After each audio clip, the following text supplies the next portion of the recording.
Hey guys, what's up? Today is an exciting day. I kind of feel like, I imagine this is what Santa Claus feels like when he's giving back to the kids, but I'm so excited to be giving back to you guys. I wanted to celebrate 20K on Instagram by giving back to you guys 3 sets of my CINE LUT pack and as well 3 sets of my Lightroom preset pack just to give thanks to you guys for supporting this channel. So I've thrown all the names into this hat. Yes, it was a lot of cutting and writing.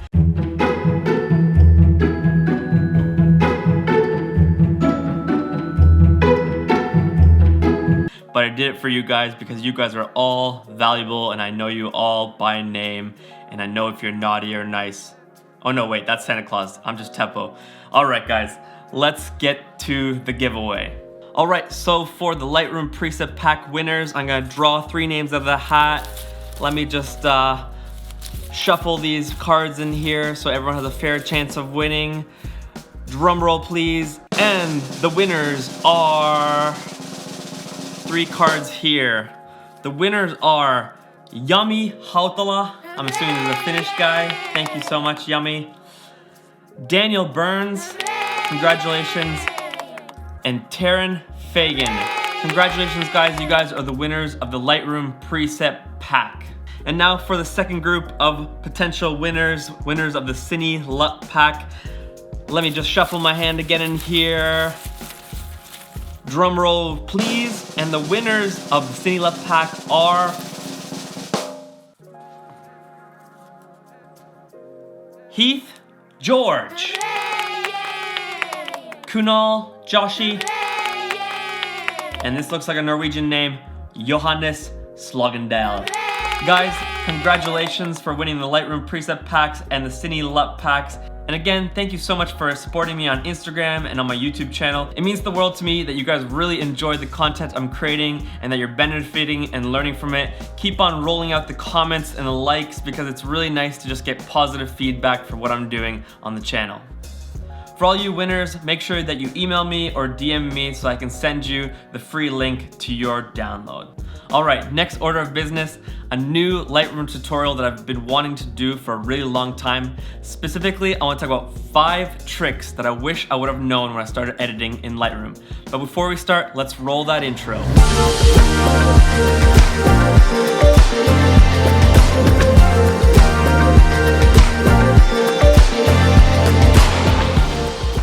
So ever since I've started shooting photos, I've always edited in Lightroom. If someone asked me to edit in Photoshop, I would be hopeless. But even though I've been editing in Lightroom for many years, every once in a while there's these aha moments where I learn something new about the program like, I didn't know that that's there, or I didn't know that that button does that, because there's so many things to learn about Lightroom. So that's why I want to share with you 5 tricks that I've learned in Lightroom over the past few years. I want to save you from the headaches and troubles that I've gone through not knowing that these tools are even available. Alright, so the first trick or tool that I've learned in Lightroom is called Auto Mask. Now, I'm constantly brushing different areas of the photo, tweaking the exposure, tweaking the white balance, contrast, all these different kinds of tools that you can use. But sometimes when you're brushing, it can be really hard to be able to select what you actually want to select compared to whereas in Photoshop, there's a lot more selective tools. But there's one thing in Lightroom that a lot of people don't know. So for example, in this scene, if I want to, highlight the background, but I want to easily brush it without brushing me and my wife, you can just actually go here. So I'll select show selected layer and you can select auto mask. And what auto mask is going to do is when you start off, if I, for example, start off on brushing a bright exposure, it's going to kind of evaluate, okay, he wants to only brush in the brighter spots of the photo. So see here on the bottom near the coastline, it's not really brushing that. And when I brush around my head, it's not selecting as well me or my wife. It's just allowing me to select only the white parts of the photo. I know this is not perfect, but this helps you a lot more to select out the background. So now that I've had the whole background selected, I can go bring back the highlights to bring some more detail. Maybe if I want to make it a little bit more dynamic sky, I can add some clarity. So that's a really easy way to select only certain parts of the photo. I think this is a really small thing that many people don't even notice because the box for auto mask here is so small. But this is a great tool if you're wanting to brush in only certain areas of the photo and you want to be able to choose certain areas quickly and easily and efficiently. So trick number 2 is range mask. This is kind of like a workaround for the auto brush because sometimes when you're brushing in the photo, you might not be able to actually get the parts that you want to get. So basically the way that range mask is that you can mask in any part of the photo and then you can, based on luminosity or color, decide what you want to be chosen by the brush. So for example, in this shot, I can, for example, brush in the whole photo like this. Lightroom's lagging a little bit here. But now I've brushed in the whole photo, but I don't want to impact the whole photo with my edit. For example, maybe I want to just affect the darks of the photo by adding in a certain color. So I'm gonna go to range mask here, choose luminance, and here you see the range. So this is the darks and this is the brights. And I'm gonna bring it down just to the darks. And you can see the brush is already kind of changing on the photo. Now it's only affecting certain parts. So now maybe I have 18 and I want to add, you know, a greenish tint to the photo. So I'm gonna choose a color, and then from there I can change off the show mask just so I can see how does it actually affect the photo. And it's like, okay, well that's maybe too green. So I'm gonna bring it down to just a nice 5%. And you can see now that it adds to all the photo a green tint. If you want more of it to show more darks, you can increase the luminance mask. Or for example, maybe I don't want to add a color, maybe I want to just impact the darks of the photo. So I want to make the darks darker. So I'm going to choose maybe the last 10% and I'm going to bring the exposure down on that. And now that is going to only impact the darks of the photo. So using this tool, you can kind of really nitpick at the photo and choose only certain parts of the photo, affecting the exposure, the saturation, the contrast, the color. This is a really great tool if you just get creative and figure out ways to use it in a useful way. I'm often using this tool to create certain color schemes in my photo. For example, if I want a teal and orange, I can add the teal into the darks and more of an orange into my highlights, and I can create that photo by using range masks. So try this out, guys, see how it works for you. The possibilities are endless for real. Trick number 3, I call the magic button. I really have no clue what this button right here is called, but I'm gonna call it the magic button. And it's often something that people don't even notice, they don't really realize what it's for. But basically, the magic button reveals a lot of information for you and allows you to control the edit of your photo a lot better. For example, for tone curves, if I click it, see how when I hover on different parts of the photo, on the tone curve, the dot is moving up and down. Basically, when I have this magic button selected and I hover over certain parts of the photo, it's telling me which part of the tone curve this exposure lies on. And if I want to impact that, for example, if I want to impact the skin tone, I can see that, okay, it's this part of the photo where I already have a control point. So if I want to make it a little bit brighter, I can lift it up there. Or if I want to make it a little bit darker, I can lift it down here. So using this magic button, it's a really great way. If you click, it's gonna actually leave a control point for you there, so then you can then afterwards go there and impact that part of the photo. So this is really great when you're affecting the exposure of your photo by using the magic button to figure out, you know, maybe how to brighten more of the skin tones, how to brighten the skies and stuff like that. As well, you can use the magic button with HSL. So you click here in HSL, and depending on what you've selected, you have the hue, saturation, and luminance.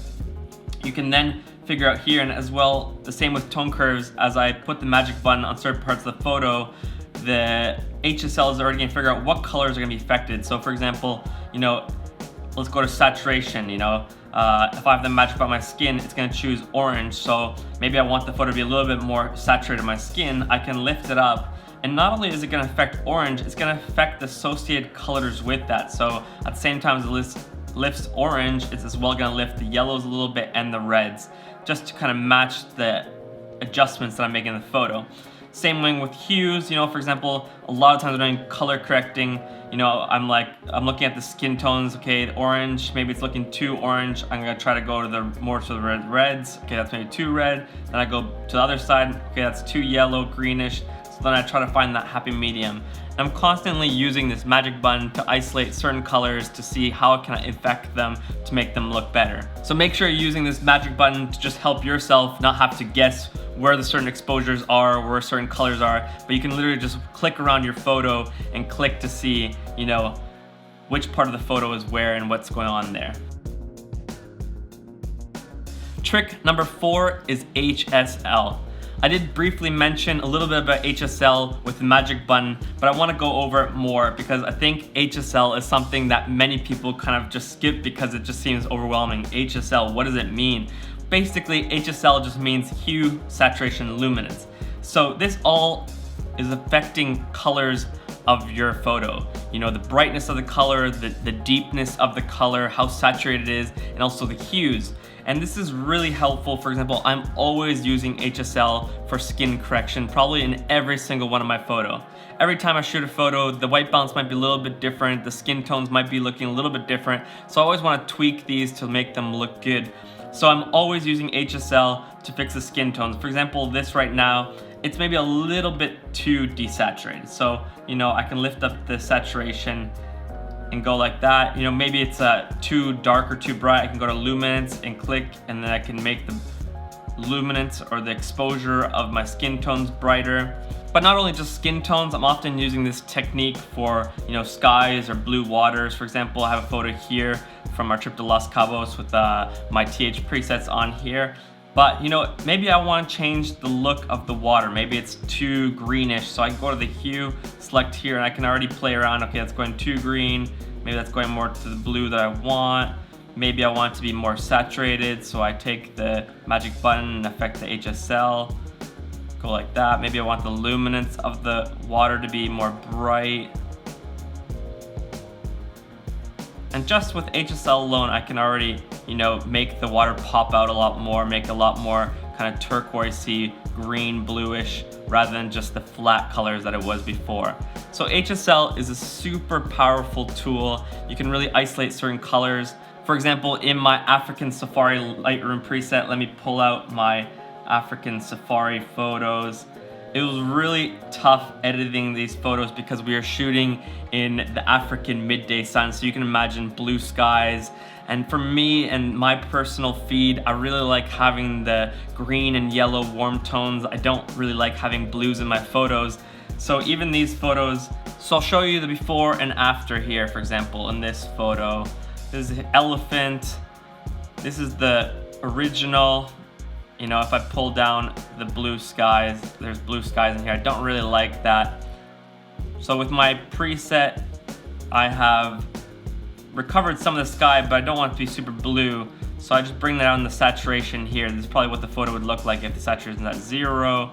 I don't want that, so I bring it down to, you know, like a 30, 40, which gets a little bit of blue tone in it, but not too strong. And you can do this with HSL.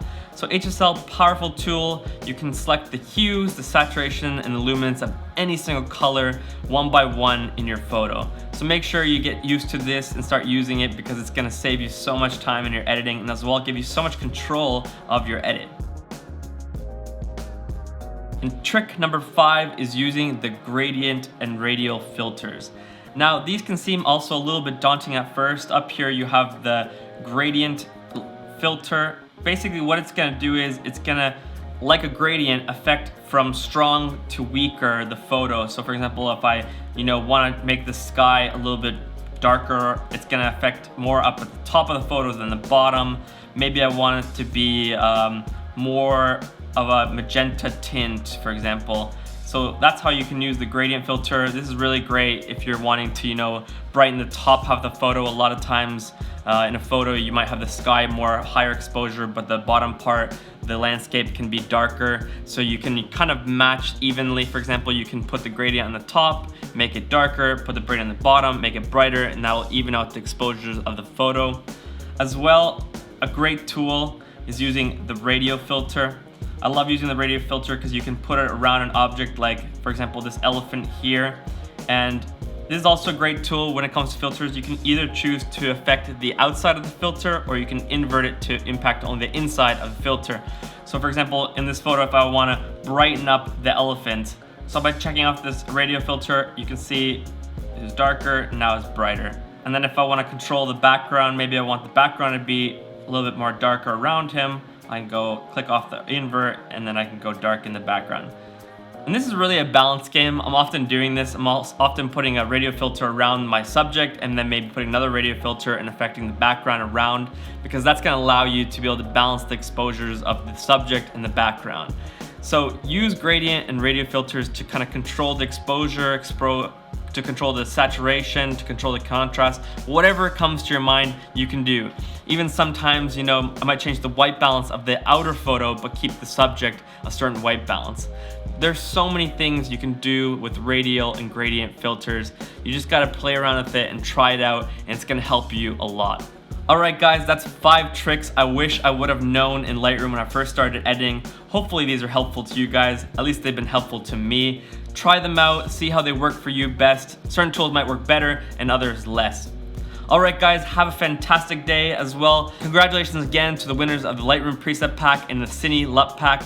If you haven't yet checked them out, make sure you click the links below. I did release just a few days ago my African Safari Lightroom preset. It's one preset only, €5. Super cheap, but really great for that African midday sun. It doesn't have to be just for photos from Africa, but pretty much anywhere that you're shooting with midday sun, blue skies. This is the perfect preset for you.